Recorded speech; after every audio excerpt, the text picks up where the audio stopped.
Bonjour à tous et merci d'être si nombreux. La salle s'est bien remplie là dans les 2 dernières minutes, génial. On va vous présenter aujourd'hui la petite histoire commune entre 3 entreprises. La nôtre, Somfy Group, qu'on va vous présenter un petit peu dans la foulée. L'entreprise Adobe Commerce, avec lesquelles on a un partenariat de longue date et pour de longue date également. Et le dernier venu dans cet écosystème chez nous, UVA, que je m'applique à prononcer correctement, c'est pas très naturel. Il y a beaucoup de variantes qui existent et je le vois dans nos discussions aussi aujourd'hui. Voilà, donc on va se présenter rapidement avant de rentrer dans le vif du sujet. Next. Donc moi, Gaëtan Herriot, je suis directeur du pôle solutions Customers chez Somfy. 3 dimensions particulières, évidemment tout ce qui tourne autour du e-commerce et du portail d'expérience qu'on propose à nos clients. Une dimension autour de la gestion de la relation client, Salesforce, l'ensemble de son écosystème. Et enfin, une dimension autour du PIM, Product Information Management, le support du processus de l'enrichissement de données produits end-to-end, depuis nos centres de développement jusque sur nos fronts, dont évidemment font partie UVA et Adobe Commerce. Je te laisse te présenter, Fred. Ouais. Salut à tous. Moi, je suis consultant chez Somfy depuis 3 ans. Je suis arrivé dans l'équipe e-shop de business analyst et on a été confronté à quelques difficultés de performance. Voilà. Et donc, ça fait grosso modo 2 ans que je travaille avec Gaëtan sur cette partie front, comment améliorer le front et essayer d'être bon, tout simplement. J'ai un parcours qui est basé sur d'autres grandes entreprises. On a pu travailler, on a pu se croiser. D'ailleurs, ça fait plaisir de revoir autant de têtes ici que j'avais pas vu depuis longtemps. Il y a un petit air de Bargento. Il y a vraiment un bel événement qui a été organisé aujourd'hui. Donc je suis content aussi d'être là. Je profite de ce premier moment pour remercier aussi chaleureusement les équipes qui ont organisé cet event. On peut passer directement Top. Ouais. sur la deuxième partie. Ouais, je vais vous présenter très rapidement notre groupe Somfy, un groupe industriel basé dans la vallée de l'Arve et qui s'est construit sur l'histoire du décolletage chez nous.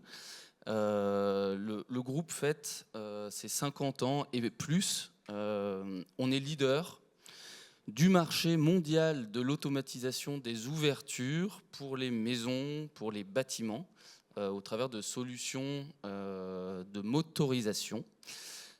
Voilà, donc avec une histoire industrielle forte, et puis, et c'est dans la tendance, ce qu'on a pu voir sur les présentations de ce matin également, une orientation de plus en plus sur l'expérience autour de la maison connectée, autour de l'utilisation de capteurs, etc., rendre sa maison autonome, etc. C'est peut-être pas très connu, mais notre groupe est composé d'une multitude de marques, évidemment la marque jaune Somfy, mais également d'autres entreprises qui ont fait l'objet de rachats les dernières années, Simu, BFT pour cette partie également industrielle, et puis des acteurs typiquement Reparstore autour de la deuxième vie de nos produits, comment s'assurer que on arrive à être sur l'ensemble de la chaîne de valeur de nos produits.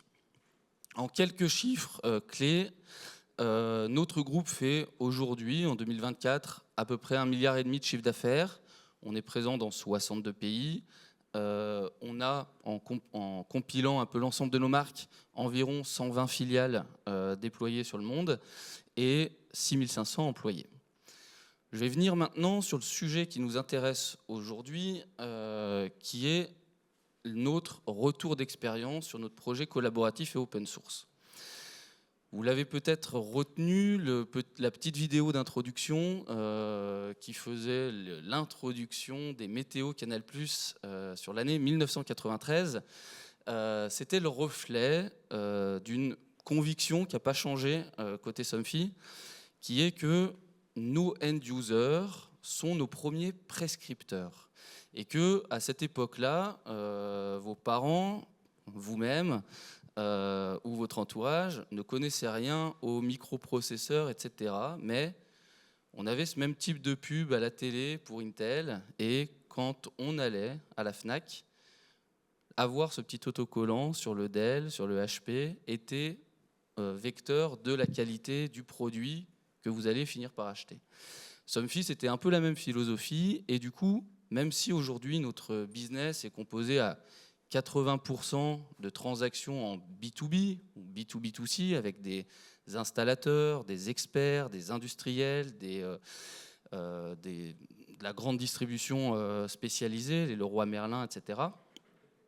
On s'attache particulièrement à être au contact de nos end-users, et on a sur Adobe Commerce aujourd'hui une multitude de sites B2C, de e-commerce déployés sur une quinzaine de pays.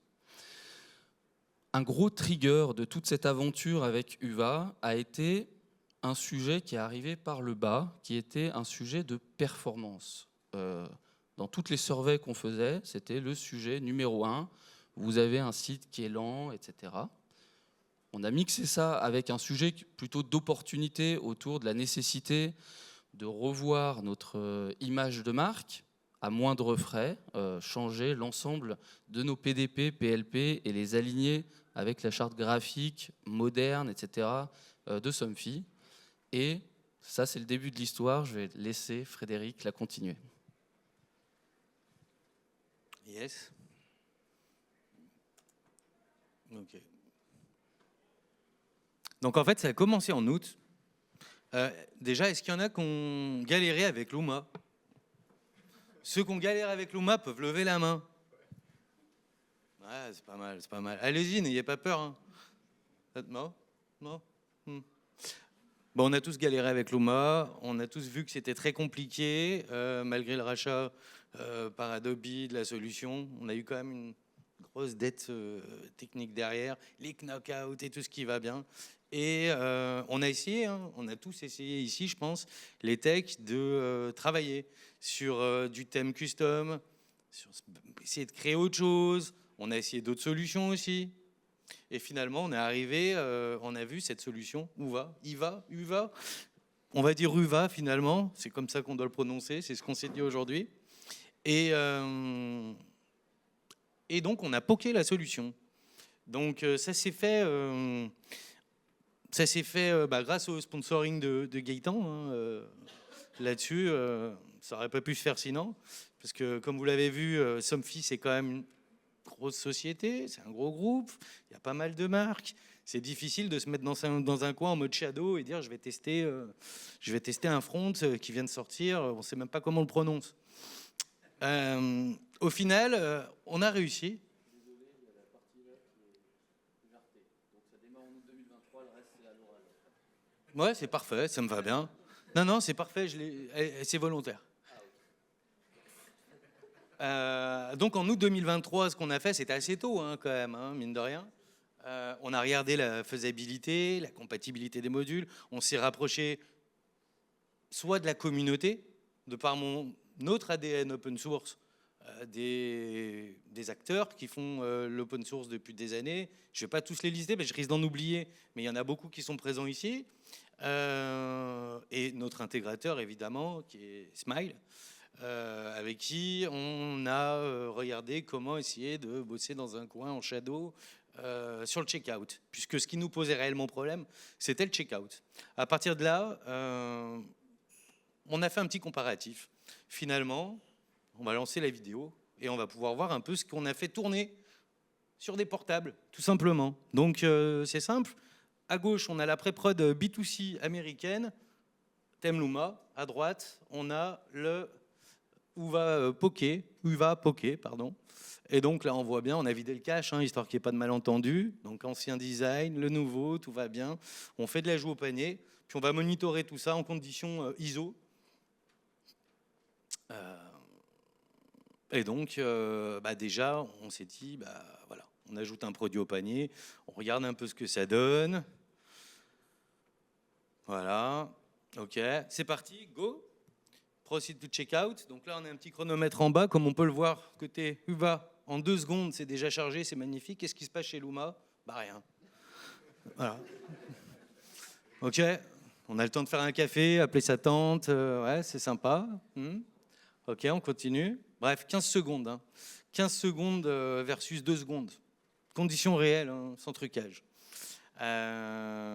Donc on a fait pareil sur les étapes suivantes, vraiment, histoire de valoriser tout ça. Ce qui a été intéressant, c'est que en la faisant circuler de manière virale via des téléphones portables, auprès du DSI, de tout le monde, la Sécu, grosse entreprise, Somfy, gros groupe, donc il y avait énormément d'acteurs. Alors regardez, c'est reparti, tac, on clique en même temps, c'est parti, c'est chargé sur la droite, à gauche, on attend toujours que ça charge. Donc on est à 5 secondes sur le passage au paiement et 1 seconde sur UVA. On continue et puis voilà, c'est terminé. Et puis là, voilà, il faut attendre encore un petit peu parce qu'on n'a même pas nos scripts en background qui se chargent. Donc au final, on est arrivé quand même à un constat, ça va mieux que tous les trucs de geek avec des chiffres partout, on voit de la couleur, 28 secondes d'un côté, 5 secondes de l'autre, 5,6 fois plus rapide. À partir de là, je crois qu'on s'est tout dit. Donc c'est parti, le POC Underground s'est transformé en projet intégré dans la roadmap Somfy. On a commencé par le checkout qui était la priorité et derrière, on a directement enchaîné. On a enchaîné, du coup, sur février. Alors déjà, on a travaillé sur le checkout. On a mis live tous les checkouts, alors avec les particularités qui vont bien. Du chrono relais, par exemple, pour la France. Merci à DND qui nous a accompagnés là-dessus. On a lancé également tous nos développements spécifiques qui étaient propres également à notre B2C. On a travaillé avec la communauté aussi. Le Mashfan, on a travaillé avec plein d'éditeurs, Amasti notamment, qui est présent ici, pour essayer d'avoir des résultats plutôt sympas. Et février 2024, on lançait tous les checkouts. Derrière, on a continué. On est parti directement sur le thème UVA. Et en décembre, on avait lancé tous nos B2C sur UVA. Aujourd'hui, on est en train de travailler sur le B2B, parce que le B2C, c'est sympa, mais dans la problématique Somfy, au niveau de la gestion des prix, au niveau des problématiques B2B que vous connaissez tous et toutes, il y a quand même beaucoup plus de choses à prendre en considération, beaucoup plus de développement. Et on a décidé de le lancer pour la marque Simu. Alors, c'est un projet qu'on a travaillé aussi de manière scalable, parce que Simu, c'est une marque de moteur de volet roulant qui a inventé le moteur tubulaire, pour l'info. J'ai découvert ça en bossant dessus, c'est assez intéressant. C'est une marque donc historique dans le moteur de volet roulant. Et du coup, Simu, c'est une boîte qui cartonne en France. Il y en a plein d'entre vous, ça se trouve, qui ont du moteur Simu qui a été installé par leurs promoteurs. C'est les industriels qui commandent. Donc c'est pur B2B. Et il y a également d'autres pays dans le monde qui vont soit être juste présents, soit vont proposer un catalogue. Donc pour nous, c'était intéressant pour développer le business d'avoir une solution scalable. Donc là, on a décidé de lancer 3 thèmes. 3 thèmes Adobe Commerce, 3 thèmes Magento, 3 thèmes full, intégrant UVA et UVA Checkout pour le B2B. Donc là, on a une offre, donc ça va sortir dans quelques semaines. C'est en cours de finalisation.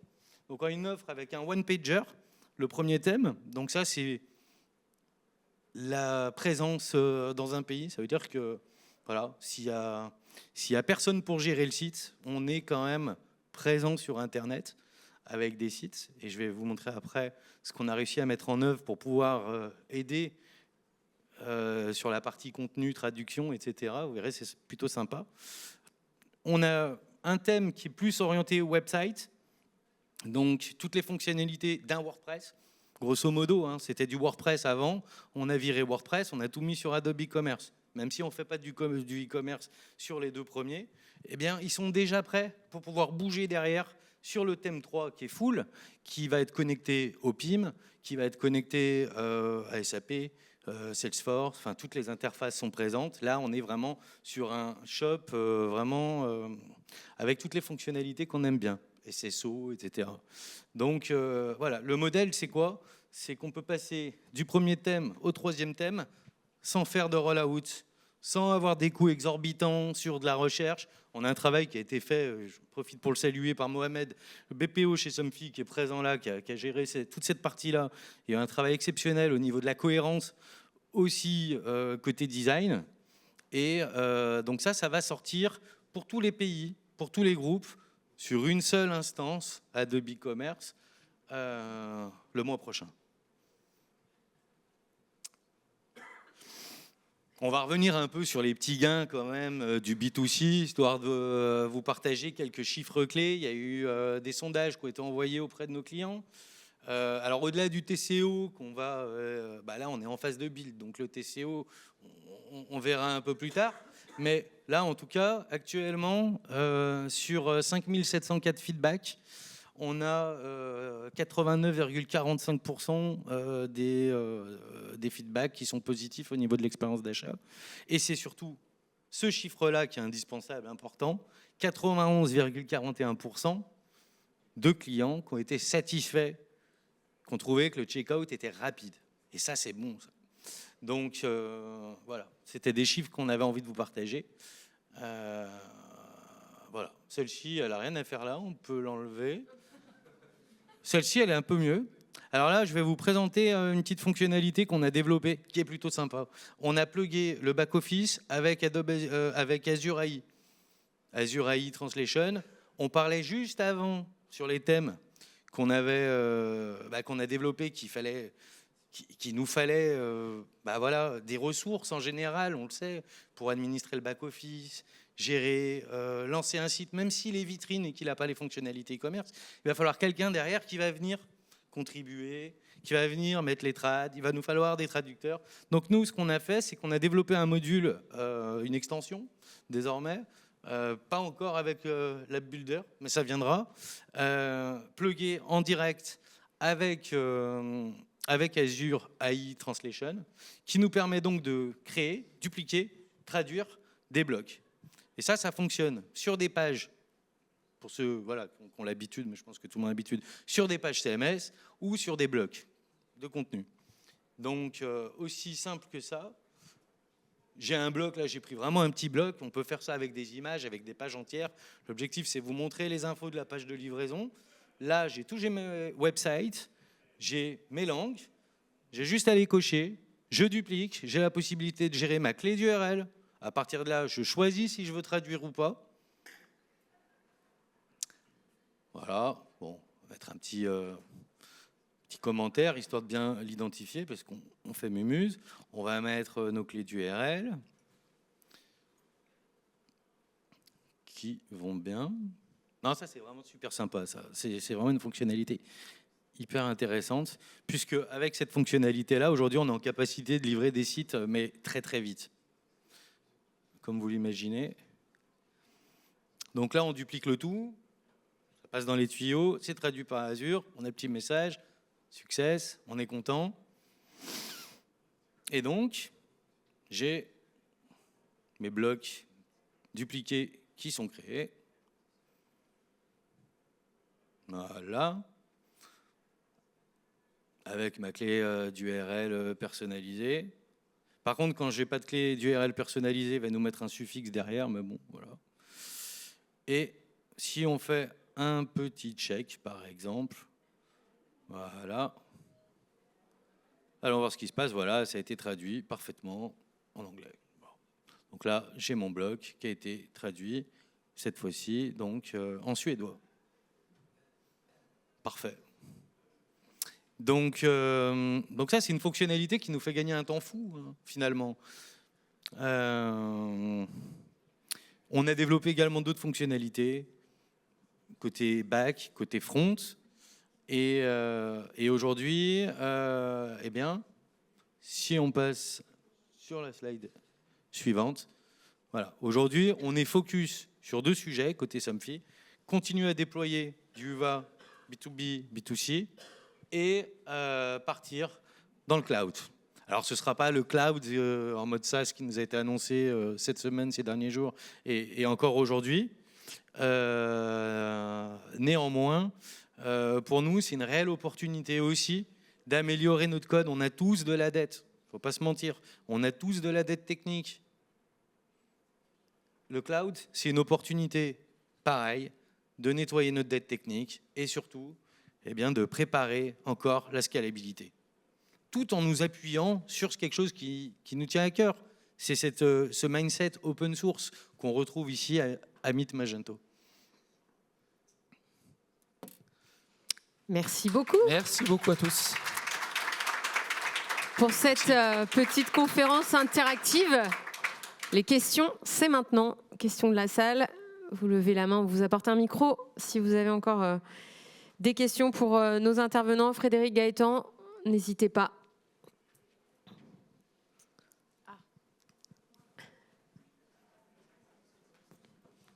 Bonjour. Du coup, vous avez augmenté la vitesse avec UVA, là, et on voulait savoir si vous aviez ressenti une augmentation du chiffre d'affaires grâce à ça.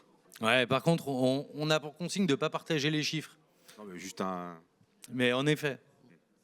Amélioration du chiffre d'affaires et du taux de conversion. Voilà. On vous a partagé quelques chiffres, mais on ne peut pas tout partager non plus. Alors, une question qui ne demande pas de chiffres, s'il vous plaît. Allez, n'hésitez pas, on a encore quelques minutes. Si vous avez des interrogations, il n'y en a plus ? Plus du tout ? Eh bien, on vous remercie. C'est que c'était clair, effectivement.